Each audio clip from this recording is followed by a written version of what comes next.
Hello student, मैं आपका स्वागत करता हूं अपने यूट्यूब चैनल अपनी पाठशाला में। आज हम क्लास 10 हाई स्कूल के जो एग्जामिनेशन होते हैं, फाइनल एग्जाम, उसके पेपर के बारे में बात करेंगे और उस पेपर को सॉल्व करेंगे। उसके आंसर भी हैं, साथ साथ में आपको आंसर बता जाऊंगा। कुछ आंसर जो क्वेश्चन के आंसर्स हैं वो लास्ट में दिए हैं, और जितने भी यहाँ पे क्वेश्चन हैं अथवा में और क्वेश्चंस में खाली स्थान जो भी हैं, सबके आंसर मैं बोलूंगा भी, और लास्ट में मैंने सभी क्वेश्चंस के आंसर दिए हुए हैं, तो आप जाके वहां से भी देख देख सकते हैं।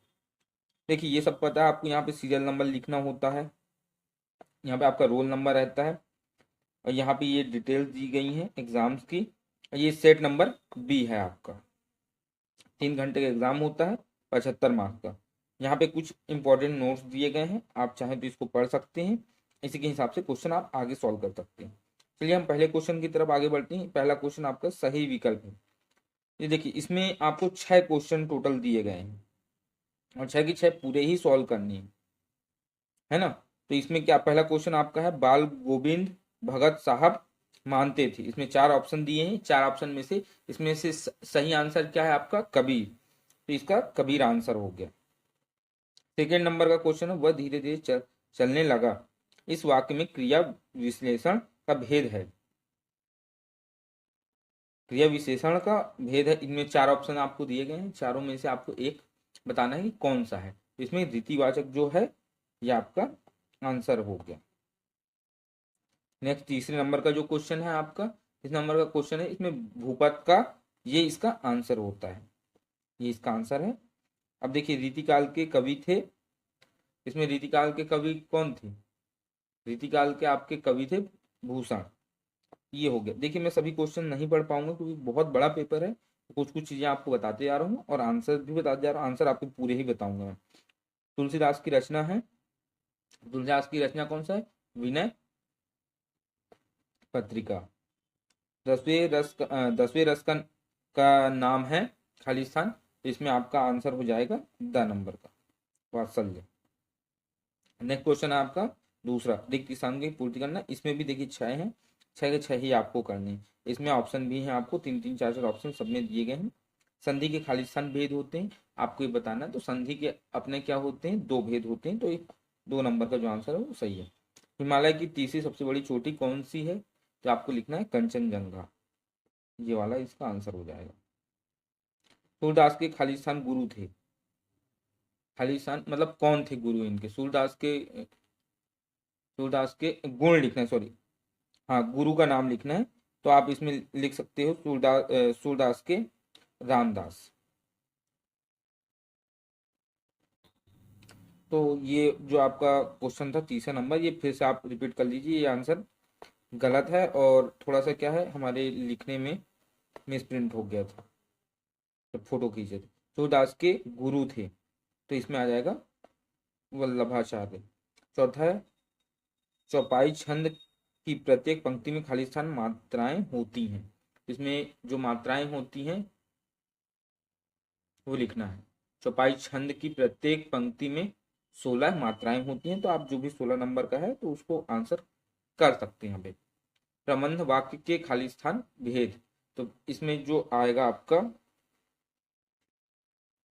प्रतिमा बनाने, ये जो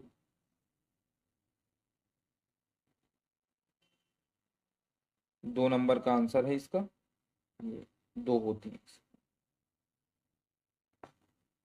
2। प्रतिमा बनाने वाले का नाम खाली स्थान है, इसमें आ जाएगा मोतीलाल। नेक्स्ट क्वेश्चन बढ़ते हैं तीसरे नंबर का।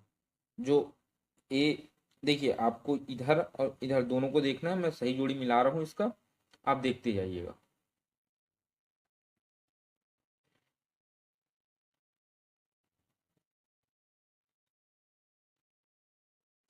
ये पहले का हो जाएगा निबंध आपका, ये आंसर है। दूसरे का प्रेमचंद्र।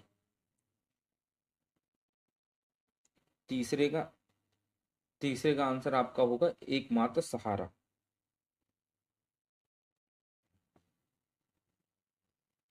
ये मैं क्यों लिखता हूँ, मैं क्यों लिखता हूँ, इसका आंसर हो जाएगा आगे।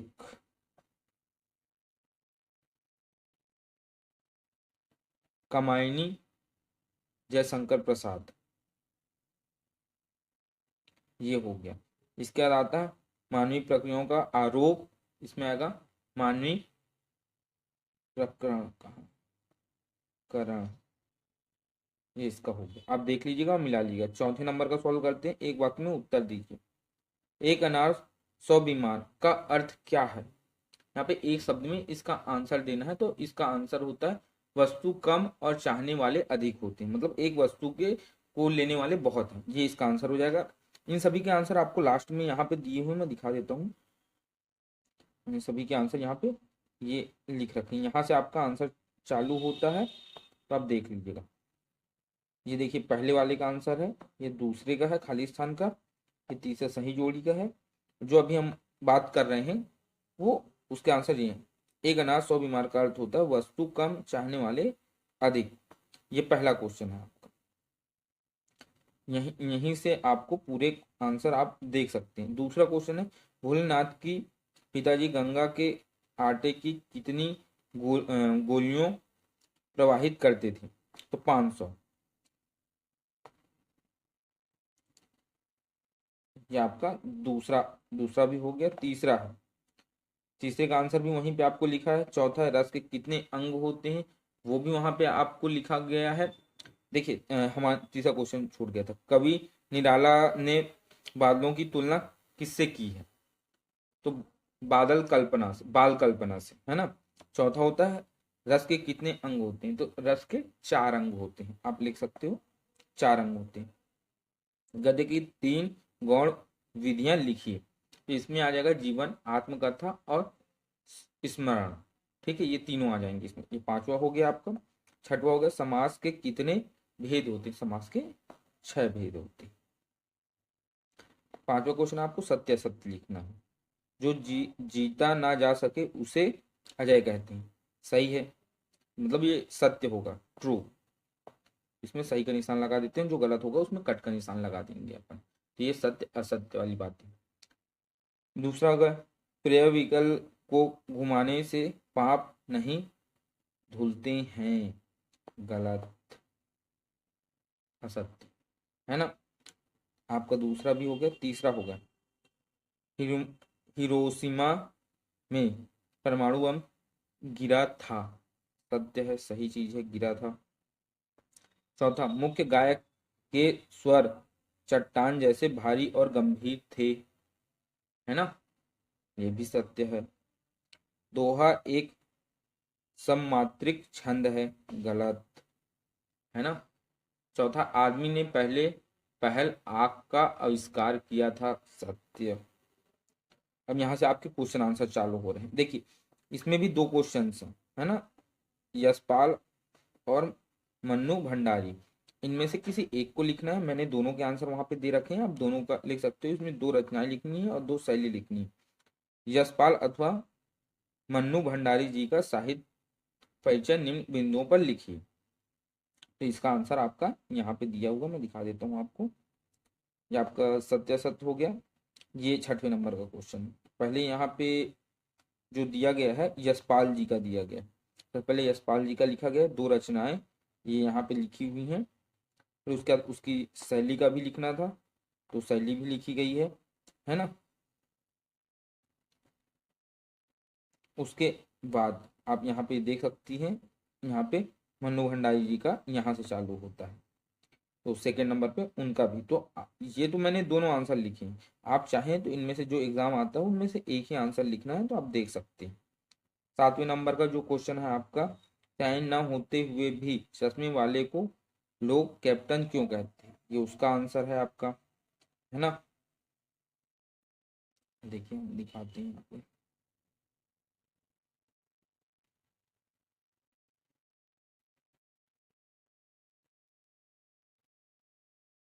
ये वाला क्वेश्चन था, चैन ना होते हुए चश्मे वाले को कैप्टन क्यों कहा जाता था। ठीक है, ये उसका आंसर हो गया। यहाँ पे एक अथवा में भी है, आपको ये करना हो तो ये कर सकते हो ना, ये कर सकते हो। उसके अलावा 8वां क्वेश्चन है शहनाई की दुनिया में डुमराव को क्यों याद किया जाता है? इसके भी आंसर वहीं पे लिखे हैं, दोनों में से आप एक कर सकते हैं, चाहे ये कर लीजिए चाहे ये कर लीजिए।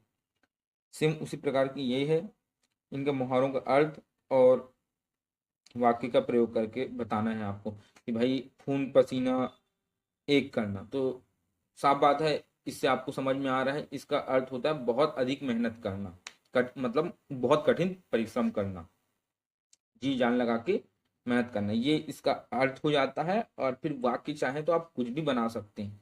किसान खूब खून पसीना एक करके खेत खेत में फसल उगाता है, आप ये लिख सकते हो।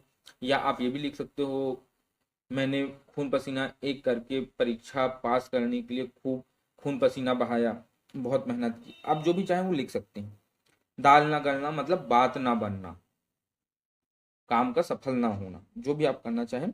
जैसे आप बोल सकते हो कि मैं बाजार में सब्जी खरीदने गया बट मेरी दाल ना गली दुकानदार के साथ, जैसा भी है आप चाहें तो कर सकते हैं। अब अगर उसको नहीं करना है तो आप ये लिख सकते हो, समास विग्रह का जो आंसर ये है, निम्नलिखित शब्दों का समास विग्रह कर समास का नाम लिखें, तो आप ये भी कर सकते हो। उसके बाद 10वां क्वेश्चन ये है आपका, 10वें में भी अथवा है, 11वें में भी 2 क्वेश्चन है। ये जितने भी क्वेश्चंस हमने आपको कराए हैं ये प्रीवियस पेपर के क्वेश्चंस हैं, ये बहुत इंपॉर्टेंट है और ये एग्जाम में आए हुए क्वेश्चन ही, तो आप इससे पैटर्न भी देख सकते हैं, इस प्रकार के क्वेश्चन आते हैं। और इसी प्रकार के क्वेश्चन देखने के लिए इंपॉर्टेंट क्वेश्चन हम कंटिन्यू लाते रहेंगे, तो आप वो भी देख सकते हैं। 16 नंबर, 17, 18, 19,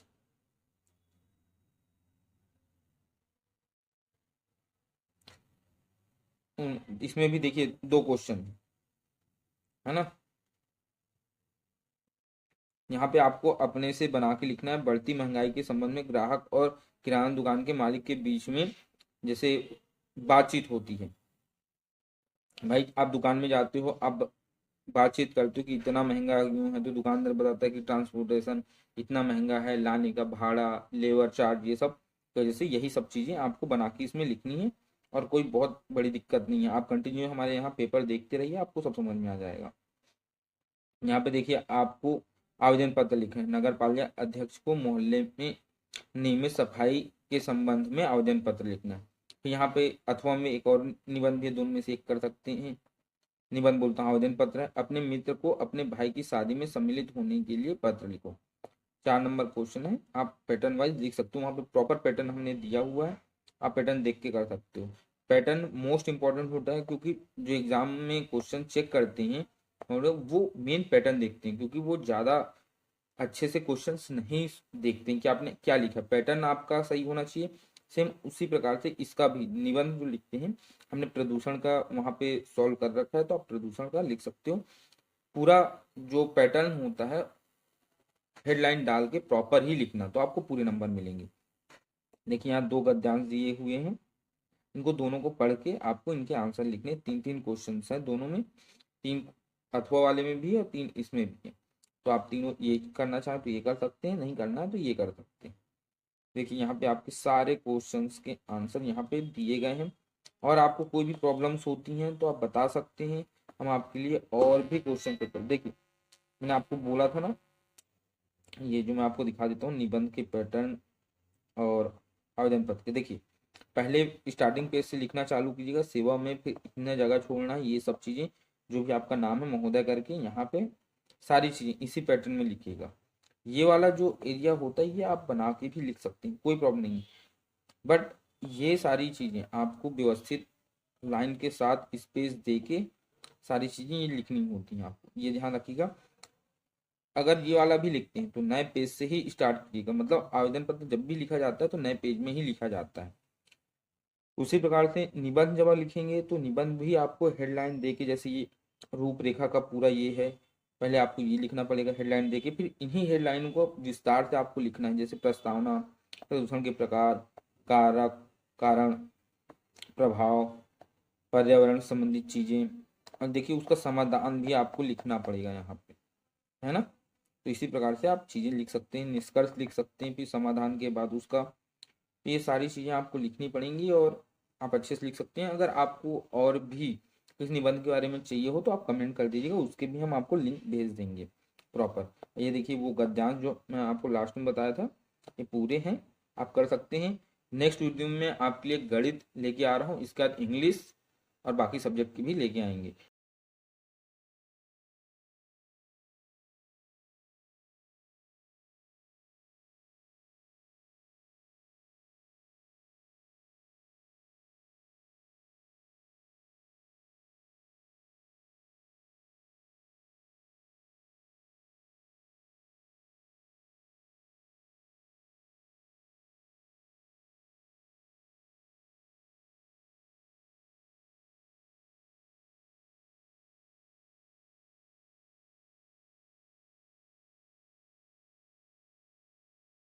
तो आपको वीडियो बहुत हेल्पफुल लगी हो तो प्लीज़ हमारे चैनल को लाइक शेयर सब्सक्राइब जरूर कीजिएगा और ज़्यादातर लोगों के साथ शेयर कीजिएगा। धन्यवाद।